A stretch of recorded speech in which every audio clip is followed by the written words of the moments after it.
people will say, oh, it must be nice to have like your own business and control your schedule. I'm like, must be nice to stop at, 9 to 5, because we don't. Like, I work weekends. Like, I sometimes I have to say no to my friends or family, like visiting them. Like, that's just stuff that we have to deal with, when you're a founder. So I would actually advise, like, if you're still trying to test it and then see it out, work your full time and then work your side hustle, on the weekend. And once your side hustle almost becomes your main hustle and you have enough savings, go full in. It's like Scott's saying, you don't want to just like tip your toes in for 2 years. You're not going to do something like that. Like, you really need to put pressure on yourself in order to grow, because the only reason why I've accelerated and gotten to where I'm at is because I've been uncomfortable before I'm ready.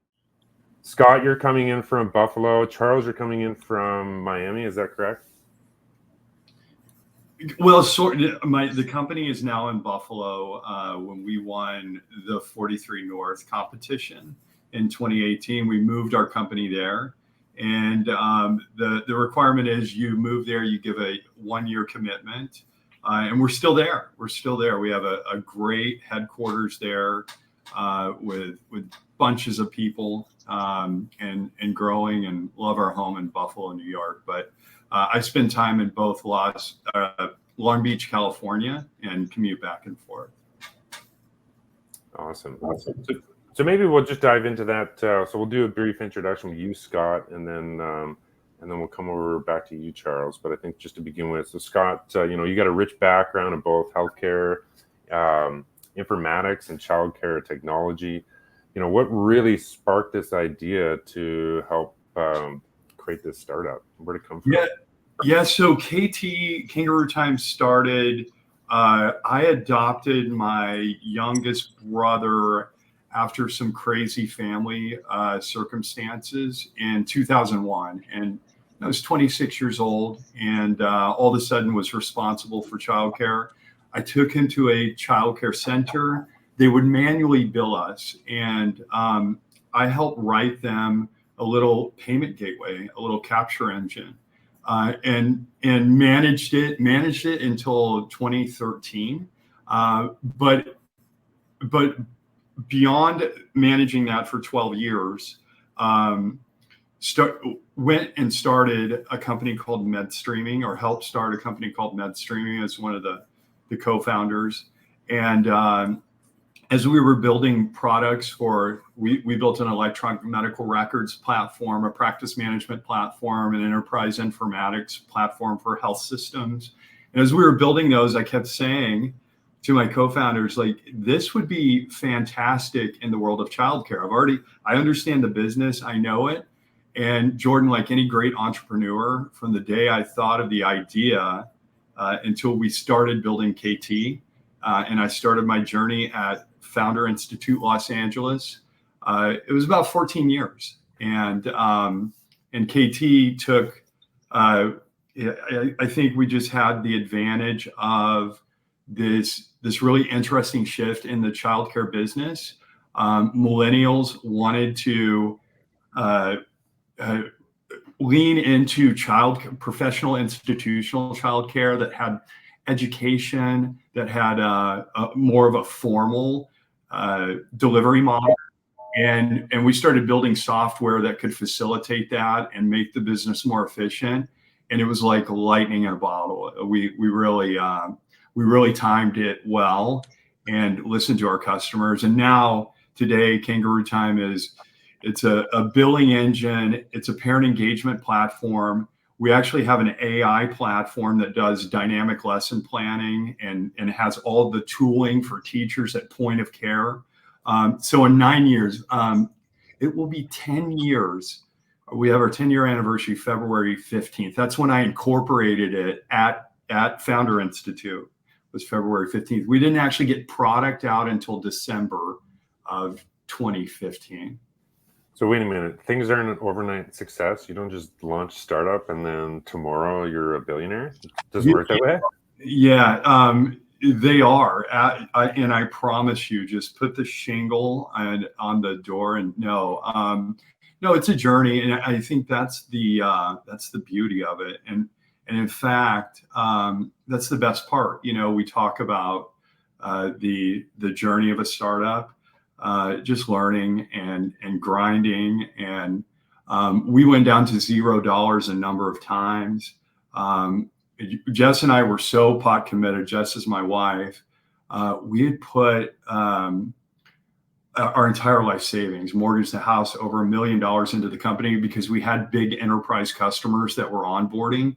There's a documentary called For the Love of Buffalo, and Kangarootime became the star of it because our story was so interesting. In the end, before we won the contest, I had to borrow $100,000 from my father-in-law, and he was gracious. He didn't even charge me interest. He just gave me funny looks during Thanksgiving dinner. And then we went 43 North and paid it back. And then we had our inflection. So it's definitely a grinder's journey. Okay, we'll table it there because I want to come back to 43 North because I love what they're doing there. And selfishly, I'm a Buffalo Bills fan, so I'm always interested in learning more about Buffalo and talking about Buffalo. But maybe, Charles, on your end, so is it true you kind of came from a military background and then you decided to then go into startups? Can you maybe tell us about that journey? Yeah, for sure. So, yeah, I was an Army engineer diver for 5 years. Did that, one of my favorite jobs. When I got out, got medically retired in 2019, I kind of basically had to fend for myself. I always had a passion for entrepreneurship and business, and this was kind of an excuse to start over. So I started MK3 Industries at that time, leveraged e-commerce, and actually, so a little bit of backstory is before Autoket, I ran and I still run a wholesale distribution company for automotive equipment, and that's when I found that problem. But so I was running that, leveraged e-commerce marketplaces, started learning a lot about some of the pains that automotive wholesale distributors go through. Bootstrap that and used zero interest credit cards to jumpstart that, and grew it to a couple million in revenue this year. So as I was doing that, like I said, I noticed all the pains of running a bootstrap business and then running an auto parts supply company, and trying to find different suppliers that wanted to onboard with me and different manufacturers, and then finding the buyers at the auto shops. So it's still a huge problem. And that's why I wanted to come up with Autoket, which is that AI-powered automotive marketplace for auto parts. So a two-sided marketplace that's connecting one side to the other, so we can just buy parts quicker, faster, at better prices. And maybe just before we move on, because it's so interesting, can you just briefly tell us about the world of underwater diving? For sure. What exactly we're doing, and because I'm sure there's lessons that you can learn from it, from overcoming fear within the startup world to taking risks to putting it all on the line. So yeah, what was that like, really quickly? Yeah, and that's really what gave me the base for entrepreneurship.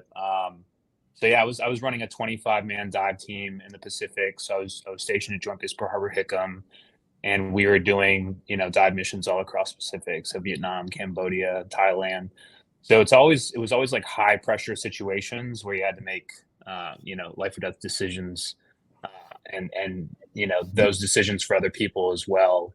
But I tell people that we do everything engineers do above water, we do below. So underwater hydraulics, demolition, search and rescue, recovery operations, underwater explosives, the whole 9 yard.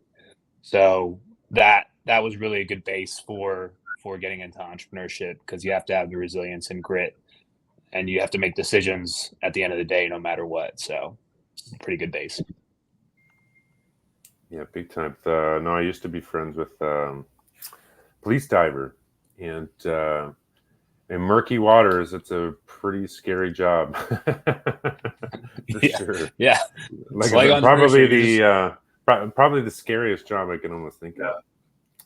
Yeah, you're swimming in the dark most of the time. So, which is kind of like what startups is, right? startup life is basically swimming in the dark. So maybe Scott, we'll come back to you. So you're starting to get traction. You got revenue coming in. You decide to, like, you've been through Founder Institute. That gave you kind of like the base that you needed to move on and have the structure that you were looking for.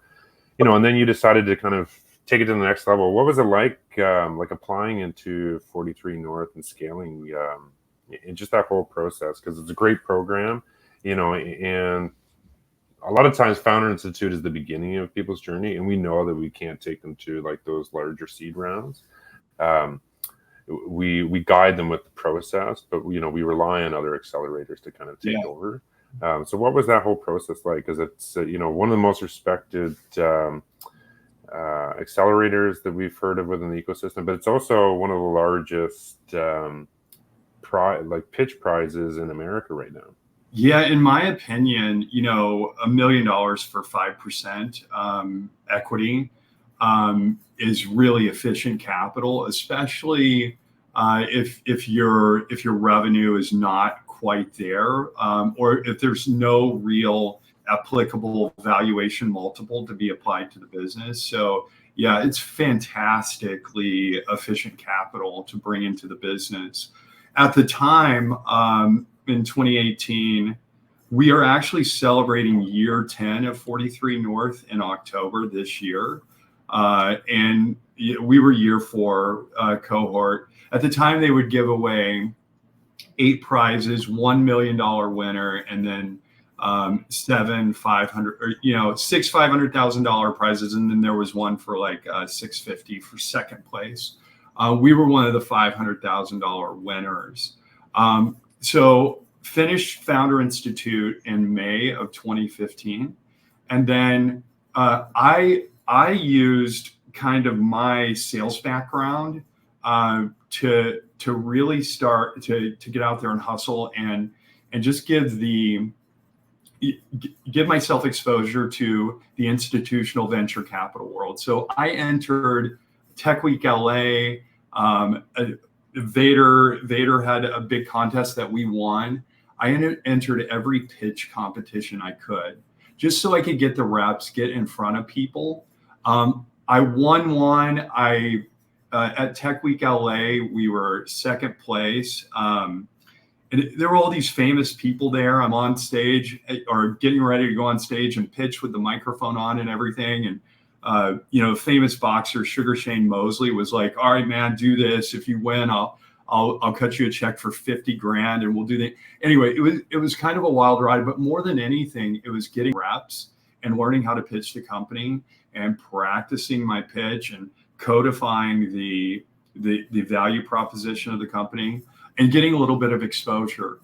When we won Vader Splash, it was a contest at the time. We had a local investor approach us and say, "Look, we really like it. We want to sit down with you."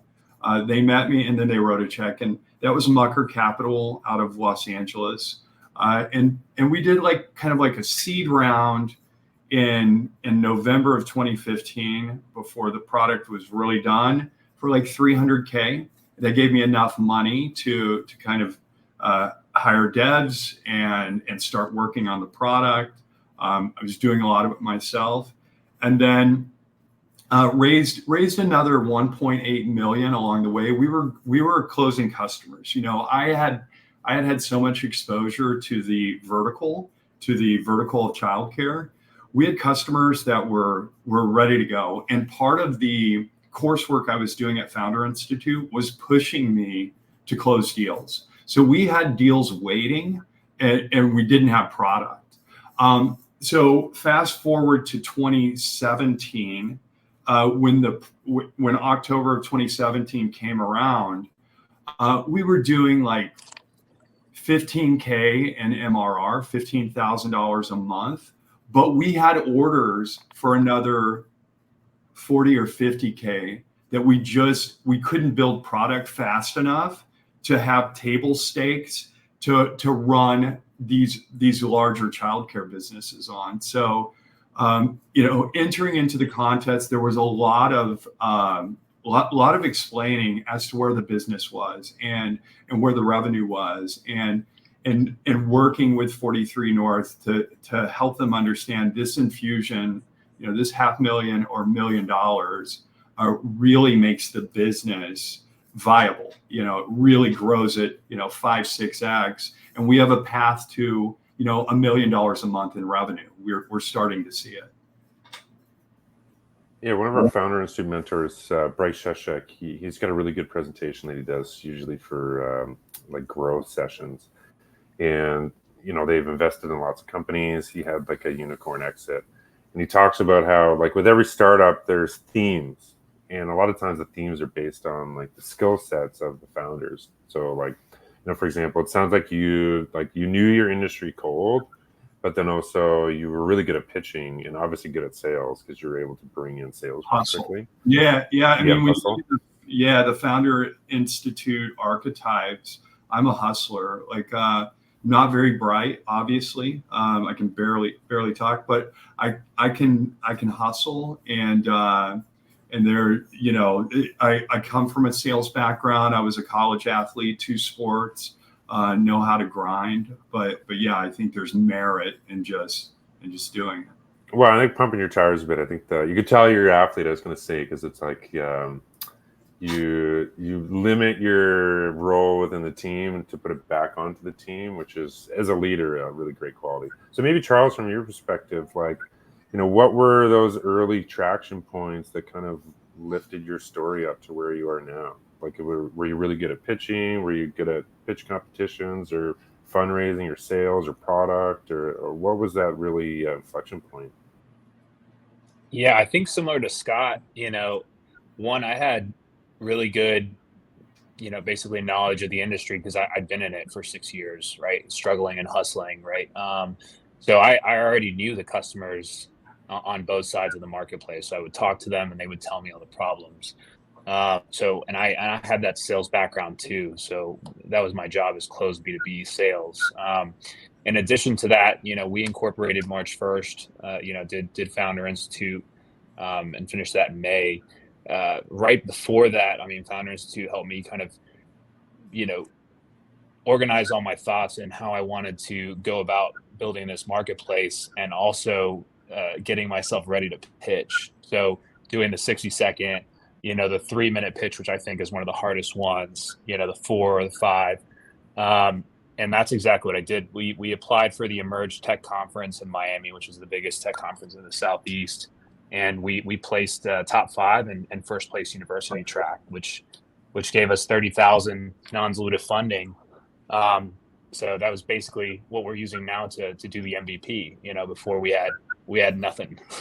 So we were pinching pennies, I was kind of taking my money and the other co-founders' money all in and trying to do what we could, but now we have actual funding to play with. So, like I said, similar to Scott, I continue signing up for pitch competitions to this day. 1, to get reps in, 2, to get in front of more VCs and investors and just more feedback, and then 3, for that non-dilutive funding or funding in general. So Charles and Jordan, so it started at Founder Institute for both Charles and I, that process of putting together something that is optimizing your pitch so that people understand the business. I think that creates grooves. It creates grooves. You have a revenue slide with a business model, right? And then that really just kind of clarifies to your customer, to yourself, how we go and get revenue. Kangarootime, we have a processing gateway. So when parents pay for their childcare, we facilitate that for them. And we have all the invoicing, business logic and everything, but we make money on that. And when we were going through the process and talking to investors and talking about the GMV, the gross merchandising value that goes through the Kangarootime gateway at one center, which is, typically $100,000 a month. And the fact that we could capture a 3% take rate or somewhere a take rate or margin, people got really excited. and finding that and fine tuning that story was part of just getting in front of people and pitching it. Same with the product too. I think investors and founders should be laser focused on what the product does. And in fact, I think the biggest failures or the fastest way to failure is just to have too broad of a scope. And Charles, you know this, you built an MVP, it sounds like, on $30,000. Today we spend, hundreds of thousands of dollars a month just on R&D. That does not include what we spend on our sales engine. And in the early stage, you don't have the luxury of quality. You can't go find the greatest developers in the world. You might find one, but you probably got some outsourced dev house that's going to inefficiently and probably not in the best way build something for you. So yeah, you just have to be really tight on what the product is, and that comes with just conversation and customer development and pitching and those interactions. No, I agree, because it's a lot of people don't understand what it takes to actually build a startup, right? And I think that it's analogous to like building like a race car, really. And it's like, it's expensive. It costs potentially hundreds of thousands of dollars. You need a great team. You need to go market it. You need to do all the things that you need to do. But regardless, it's going to be very expensive to build that engine. And I think that people don't fully appreciate that. Another thing too is, like, we see a lot of third-party developers coming in and like offering to build out the product early on. And then it ends up working against them because like they don't own the car. It would be like not owning the car and you're renting the car out. And now the rental fee on the car is really expensive because you're crashing it all the time.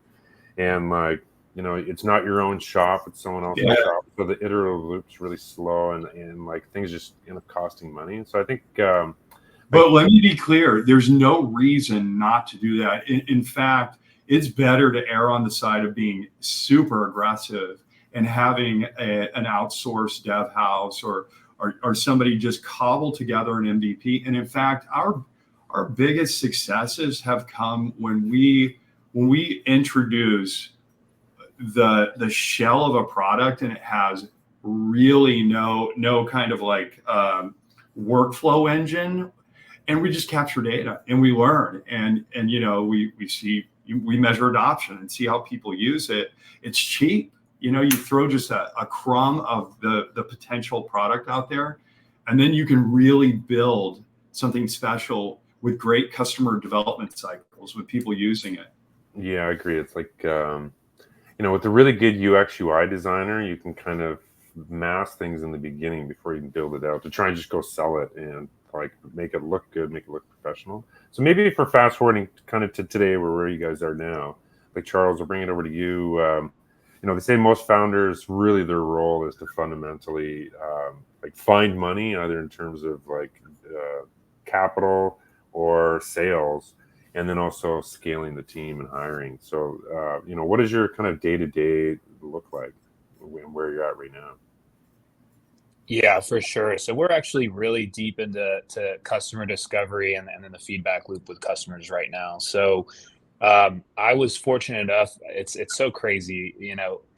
I've always been a solopreneur, right? So like bootstrap my company. There was never anybody there. And as I started taking founders to and connecting with people on LinkedIn, it's almost like I was attracting my co-founders. So within being a Founder Institute, I found my COO, CIO, and then I also found my technical co-founder as well, my CTO. So literally, it couldn't have been more perfect. So in terms of like the CEO and founder, like your job is really like assembling a team and steering the ship, in terms of vision, and then money. Like you need to find the money no matter how it is, whether you're looking through your couch for quarters or you're going and you're pitching. Like you just need to be scrappy about it. So that's my general kind of role in the company. And then in terms of like day to day, we're active on Slack trying to make sure that everything is rolling. I'm making sure that they're aware that, we're applying to this accelerator, why C or Techstars, why this would work, why this wouldn't work. My CO, CIO is connected with my CTO, and he's making sure that, we're on schedule for the development. And then I'm trying to make sure that we're finding the right customers and doing the feedback loop for the customer discoveries, because like Scott said, you can't be doing everything because you don't have enough money. But it really boils down to, are you solving that one like hair on fire problem that people will pay for? And if you're able to do that, then you expand on that. But you gotta be careful for feature creep and all these other things, because then you start losing, you start spending a lot of money, and that's the last rule, is you gotta make sure that you're staying on the budget. You start spending it before you get it. Man, like the ICO is going to be dangerous. great, guys. I remember you're in Miami, and like I remember after the ICO days, they were just heating the building with cash money. It's the best. Yeah. What a time to be Yeah. alive. So right Different now, times. Charles, how big's your team right now? Yeah, so it's just three of us. Yeah. So me, so you're a full my two startup. co-founders. Yeah, startup Mhm. is typically classified kind of like, let's call it 1 to 20 employees, and then Scott, like you're kind of in almost the what would be scale up, which is like 20 to like 500. Like, how big's your team now? Yeah, about 100. Yeah, it's huge. Yeah, and yeah. So Jordan, I miss the early days, Charles. Like I miss the days when there were three of us, and the first three are still here. We all moved to Buffalo together as part of the journey. We kind of we sit on a different wavelength than everybody else. But I miss those days so much, and I love those days. And Charles is absolutely right. In my opinion, a founder has three enduring jobs throughout the life cycle of their journey at their startup, and it's to go find the best people in the world. Just go find great people, and then number two, it's set the vision. From day one, I have made it my mantra to help our customers understand what the vision is, what they get when they buy us, and obviously our employees too. And then three, and I think this one is the most important, because and this has changed over the years, but to capitalize the company. There's nothing more unnerving or nothing that tears away at the framework of a great organization like financial instability. If you can't bring the proper amount of money in to fund your initiatives, R&D, sales, marketing, it's very tough, and people don't like to work in places like that. So I've always felt like that is foundational. And then, in year 9, basically from year 7, once we got to a critical mass of employees to where you could carve out business units and have coverage across distribution, product creation pipeline, at GA, your general administrative. I felt like my job was to step away from product and let professionals really lean into it, and prioritize the precious dollars we spend in our product creation pipeline, and step into a role to where I was culture. KT is a great place to work. People love our brand. Our customers love our brand. I am like the master of hugs at trade shows. I go to trade shows, and I have so many dear friends and our customers, and that's me now.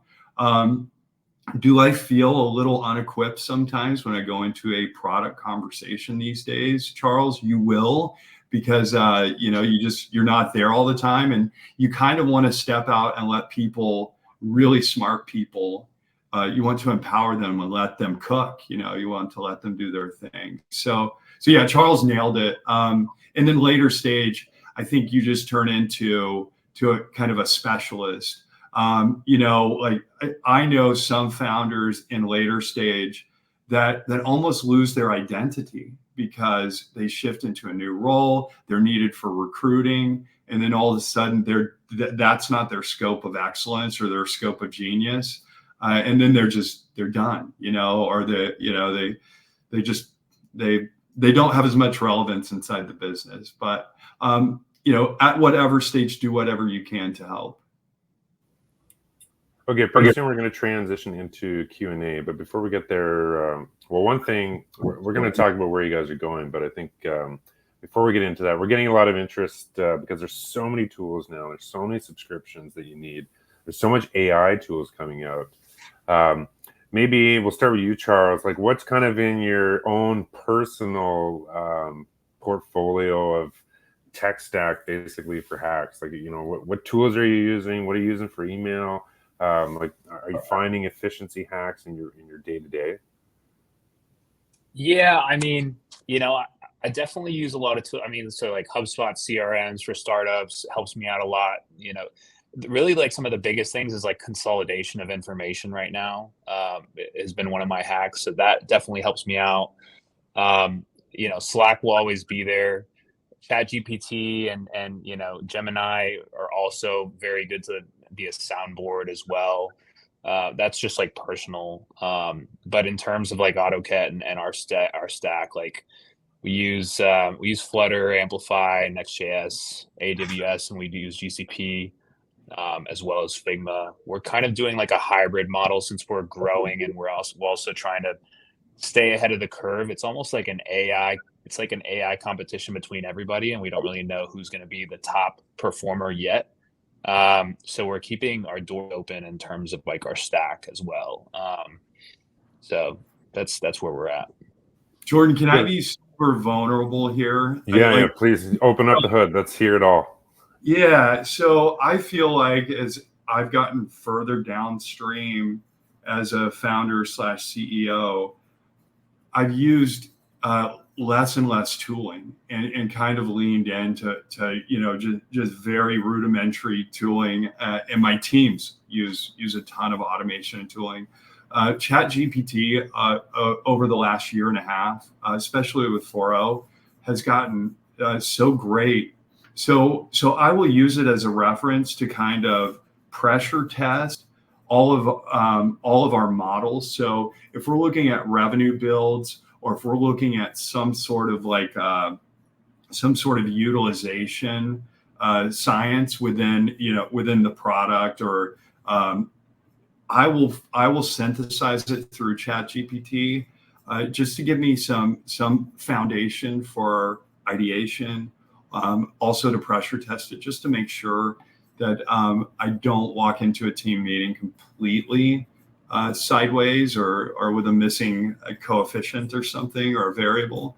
But yeah, I probably don't use as much tooling as I used to. I used to be such a kind of a diligent, task-oriented CEO, and it's gone away. I just don't do it as much. No, that's the goal, is to eventually get away from all technology, and ideally you're just having discussions. That would be the goal. I think we'll come back to kind of where we're moving in the future and sign off. So maybe we'll get into some Q&A. So our production team, they're moderating here, so they're going to bring up our first question. But I think for everyone that's unfamiliar, just in the top right where it says Q&A, you can put a question in. And then we're going to pull up one of the first questions right now.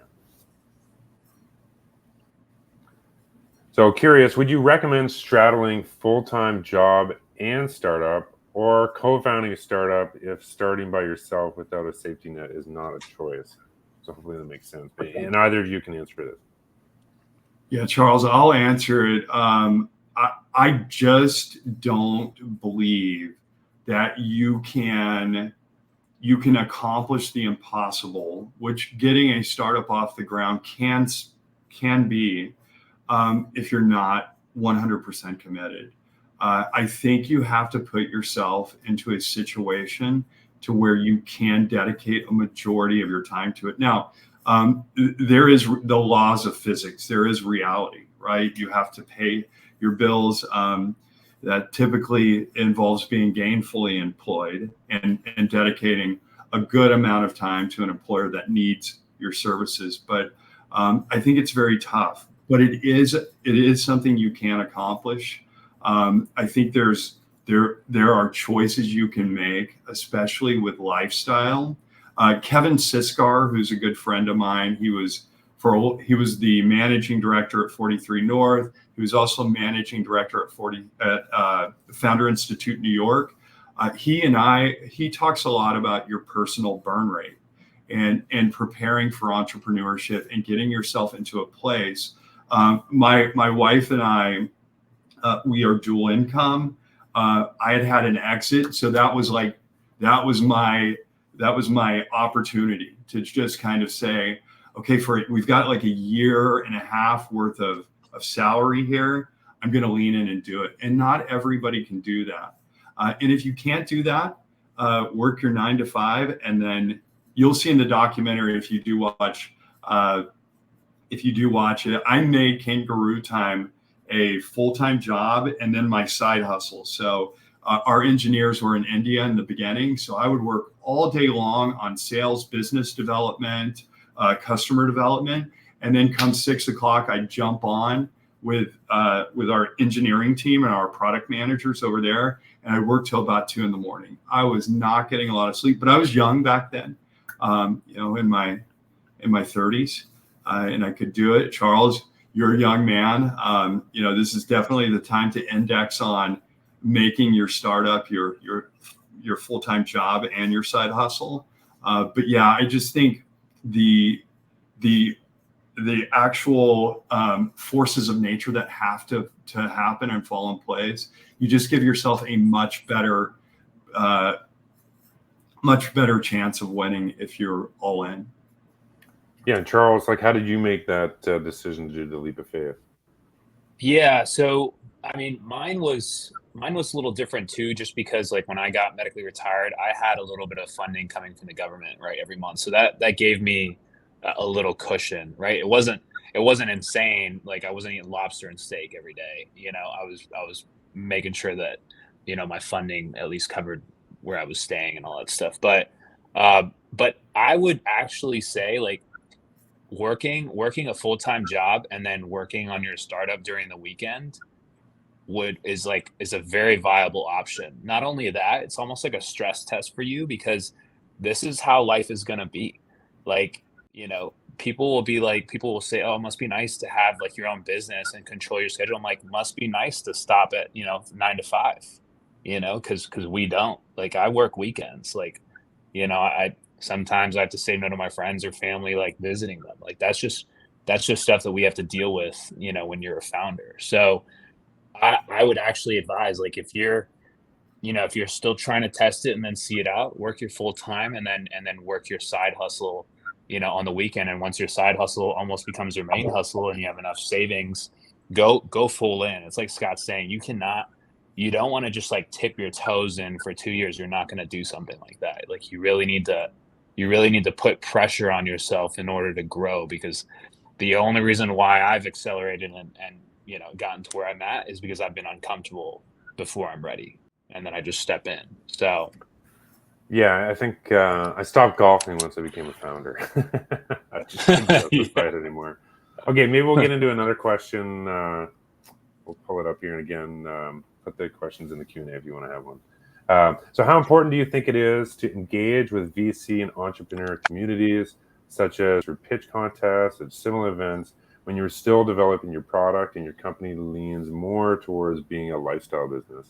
And we don't have to focus on the fact that it's a lifestyle business, but I think, how important is it to get in front of VCs?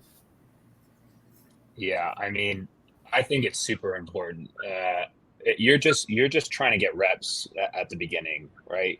Like I wasn't the best pitcher, best pitch person ever. Like I was good at sales, but you're really just trying to figure out, what are the holes in your business idea? Like what are the holes in your company? What are the holes in how you talk about your business?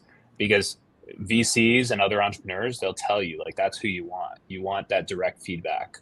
I and you learning like that when you have someone saying, no, I'm not going to invest in you because of this, like that is the best feedback that you can ever get at high stakes, because you will never forget when you didn't close that deal because of something that you said, or because of in a way that you said it, or because they didn't understand the way you talked about it because you're too close to the product. So that's my side. Yeah, and Scott, you've done a lot of pitch competitions. You won a lot of pitch competitions. What's your take on it? So I think it's absolutely accretive and a positive as you build a network, right? I do have a word of caution there, though. As I would go to these things, I would see some people that just kind of loved the juice and the that experience of networking, and I think that's interesting. Sometimes you just want to kind of say, hey, maybe you should be working on product. Maybe you should be really hustling and doing investor meetings instead of out to drinks at this event or whatever. But there's so much value in having conversations, building your network, talking to other founders. I mean, Charles, you know how it is. Just having your close knit group inside your Founder Institute cohort, that in itself is your mental health. It's your inspiration. If you have a competitive spirit, it will push you along. But yeah, I love them, and I think it's accelerated learning. It's like going to a trade show and getting to do 100 demos in a few hours, and instead of doing it the old-fashioned way. But yeah, the only caution is just don't obsess with that. Like, go build a business. Yeah, I mean, we're in Waterloo, and so we have like very technical teams that a lot of times are not very good at sales, and I think that's where the weakness comes in. It's like you need to get yourself out of the building. You need to put your ideas out there, and if anything, there's red flags when people are reluctant to put their ideas out there and try and get validation, because I think it's so important to just get that initial feedback and fundamentally to create that luck.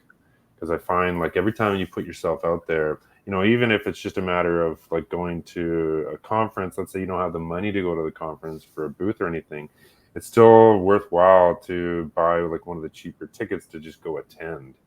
And then you can then at least go work the floor and meet people. It was like the first year we went to South by Southwest, I think I got 500 business cards. And then the second year I got 3 business cards, because it was like then more targeted. You knew exactly where you needed to go. But like that first time I didn't know anything. So it was just a matter of talking to as many people as possible. Jordan, some of our biggest moves in both my businesses have been facilitated by another vendor that I met at a trade show. So, I'd see another vendor, they knew somebody at this huge account that I knew needed us, and I got the intro, or they just kind of gave me that warm opportunity to be connected with that person. Yeah, that's awesome. Okay, let's get into another question here. So how do you get early traction when you have a full-time job that is needed to bootstrap the startup? This is in the context of less time for networking and pitching. Also, you may want to do under the radar of your employer. So it's the chicken or egg basically problem. So yeah, who wants to take this one? Yeah, I will. So I was in that scenario, and I felt like there were milestones that I had to just hyper obsess with. And for me, when I left my full-time corporate job in 2011 to go to med streaming full time, it was all about kind of like creating enough revenue so that I could pay for myself, so that I could pay for my salary. So I would just kind of, we triangulated to a plan to a certain number of customers. It was just like an obsessive, very diligent, disciplined 1 hour per day of demoing. I could do it super early if it was East Coast, outside of work hours. I could do it after work if it was or later in the day if it was on Pacific time. But I think having goals and framing out what gets you there, whether it's revenue, whether it's getting to a certain level of product market fit or product maturity, and chipping away and understanding those goals and obsessing over them.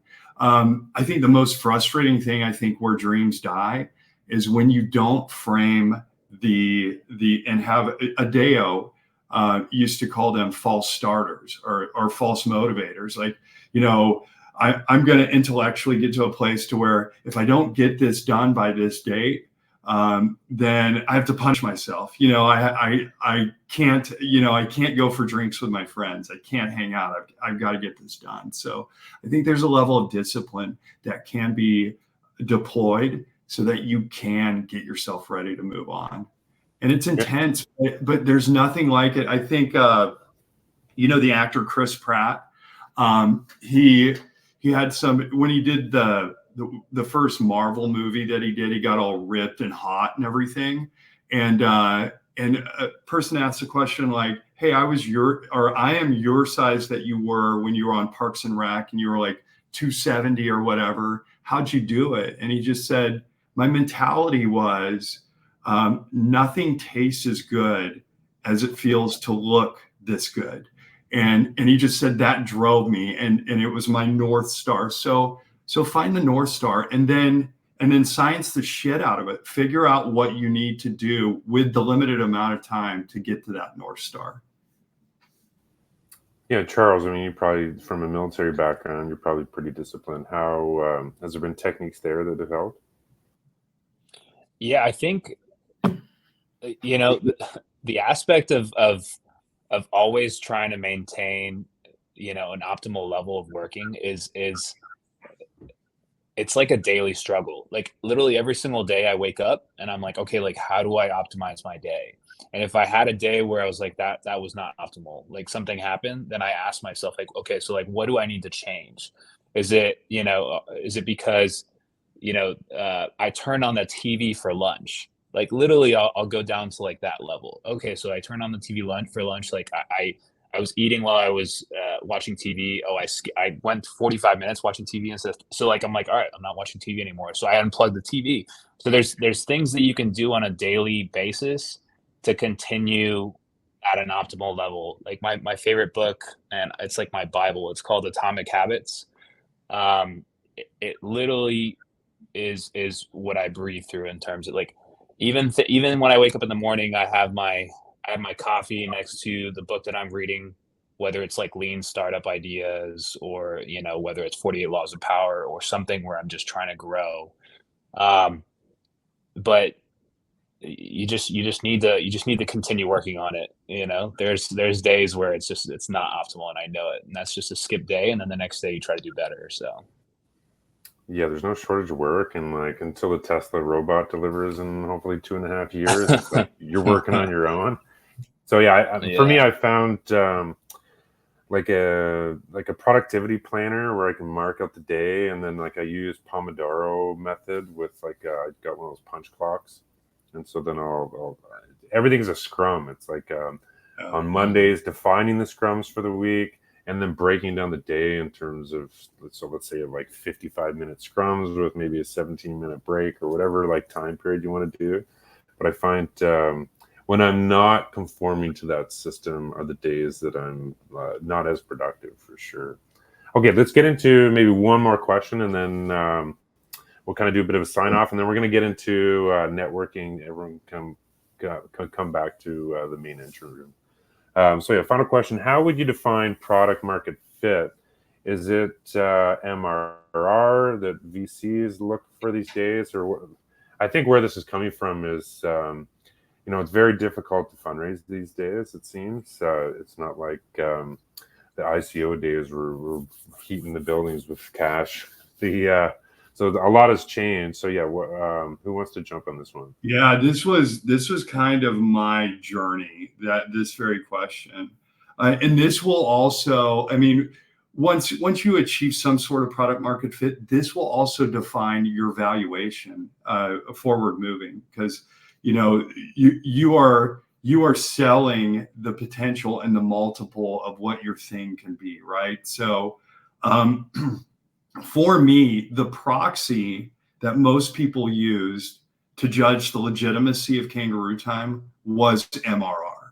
And beyond that, there were other SaaS metrics that were highly scrutinized in the early days. You know, like if you're bringing on 2-3 new centers a month, how many are you churning? And then is the MRR revenue build, like, does that signal to the investor through financial performance and revenue performance that this thing can get to venture scale, that it can get these investors a really nice multiple on their investment? So yeah, there's MRR. I also think if you can go improve differentiation, that, you know, as we got into our Series B, we got a really nice multiple because every enterprise customer in the country wanted to run our stuff. And that's still the case. You know, an enterprise that has hundreds of centers in the US or in Australia, they look to KT first because we built that differentiation inside the product. So that landed us a really nice connection to what the multiple could be into the future. So if you are building something that really applies to a segmentation that has a really interesting TAM, that is a part of it. But I hate to say it. I know it's almost too playbookish. Your revenue is definitely the closest proxy to understanding product market fit, the health of the business, the potential.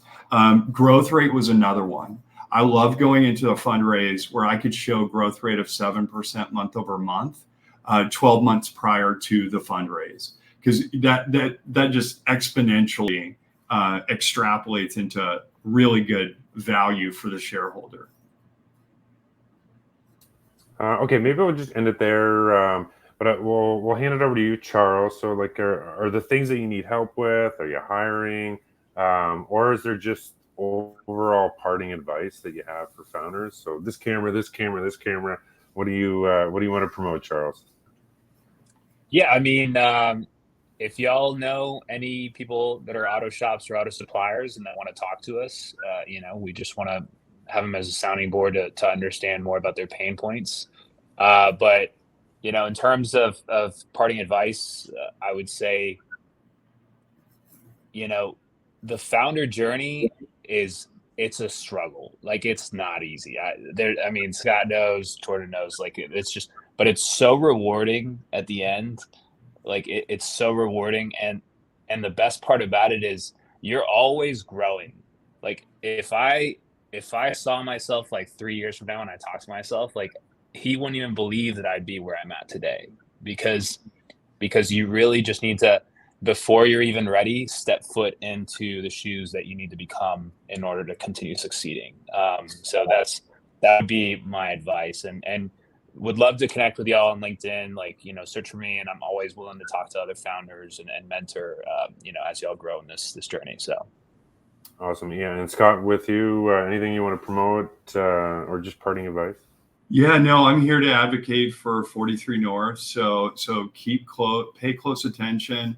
For this year 10 applications are in. It changed my life, and I just feel like it's such a great ecosystem. I've learned so much from our investors in Buffalo. But I'll say this, my parting advice, there is an evolutionary biology. There is a primal instinct to provide for people and to create things. And if you're thinking about it, just really make the considerations around who your tribe is and what kind of support you have. You know, Founder Institute has been so integral in my journey. And I, you know, as we alluded to before, you need those people in your tribe that give you confidence, that give you encouragement, that give you harsh feedback, because it can help you avoid a lot of the pitfalls. But just assure you surround yourself with the greatest people. And for those of you who are here because you're slaying it away at the 9 to 5, and you have this inherent need to go and make something and put it out into the world. I'll say this, and Charles, you've seen it a number of times. When I see our brand, my wife during COVID was at a vaccine clinic, and one of the doctors, my wife's a nurse, and they were bringing people through the assembly line and giving shots and everything. And the physician on her team yells out, "Hey guys, you got to see this. My child's in childcare and they have the cutest app, and here are all these pictures." And my wife yells out, "My husband invented that." And the doctor was like, "Yeah, right. There's no way." But you just get those prideful moments and putting something into the world and building a team that makes these beautiful things. There is nothing more intoxicating. Yeah, no, I agree. There's nothing more rewarding than building something bigger than yourself. And ideally, from a founder perspective, that can go on without you. So huge round of applause to the two of you. Thank you so much. Just before we go, a couple things. So for people that, if you're interested in finding out like what your entrepreneur DNA is, we kind of talked about it before. I'll put it into the chat here, but just as a quick tour, you can take the assessment on your own. It's free, basically. So you just fill this out. You can pay a little bit extra to get like the more detailed report. But for example, it can then give you the types of profile that you are. So, for example, are you the hustler? Are you the innovator, the machine, the prodigy, the strategist, the visionary, the architect, the inventor, the achiever? So we see a lot of actually like co-founding teams sometimes will take this, and then that way they can kind of figure out the strengths and weaknesses of each member of the team. So it's been really helpful. So feel free to fill that out if you're interested. You can also then find out information if you want to apply to Founder Institute. And get more questions answered there, and then our team can always help you. So huge round of applause. So we're going to kick everyone else out. We're going to go back into the main room. So Scott, Charles, you're free to hang out if you want, or you can take off. But we appreciate all your time and continued success on your journey. And then for everyone else, there's an opportunity to network and talk for a little bit. So we'll meet you over there. And for everyone else, happy Canada Day. But thank you everyone for attending. And this is July 4th week as well, so hopefully we can slow down a little bit towards the end of